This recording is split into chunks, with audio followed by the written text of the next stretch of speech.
So we just had a question pop up saying, what are the benefits of participating in this course over other courses?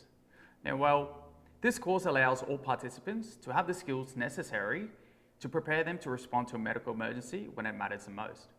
And you see, we tailored this course to ensure that you as participants are able to conduct this course in the comfort of your own home, utilising items laying around to simulate our resuscitation trainers. So we've just received another question from one of our participants. Now it says here, who is this course tailored to? Well, as cardiac emergencies can strike unexpectedly, we've actually tailored this course to all ages, with a strong emphasis on those aged between 14 and 60.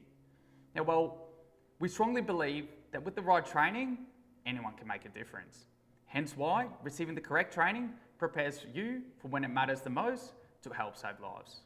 So we've just received a question from another participant and it says, can I do CPR without an AED?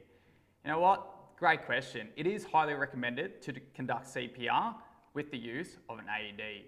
Now, I don't know about you, but I don't have a defib laying around at home, and I've only really noticed them in shopping centres, sports ground, and in the workplace. Therefore, when there is no defib available, it is absolute key to send for help early and get a defib on scene. During that time, it is imperative to continue your compressions of 30 and your 2 rescue breaths until the help arrives. So we've just received another question and it says, how do I know when to perform CPR? And well, CPR is only indicated after you have assessed breathing for a minimum of 10 seconds. Now after that 10 seconds, if you have determined that the patient is not breathing or breathing abnormally, then you commence your CPR. So we've just received another question here and it says, what if you have concerns about aggravating pre-existing injuries? Now, as a first aider and or the first person on scene, it is important to consider pre-existing injuries. However, early CPR ultimately is what's going to save their lives. Therefore, CPR is the priority.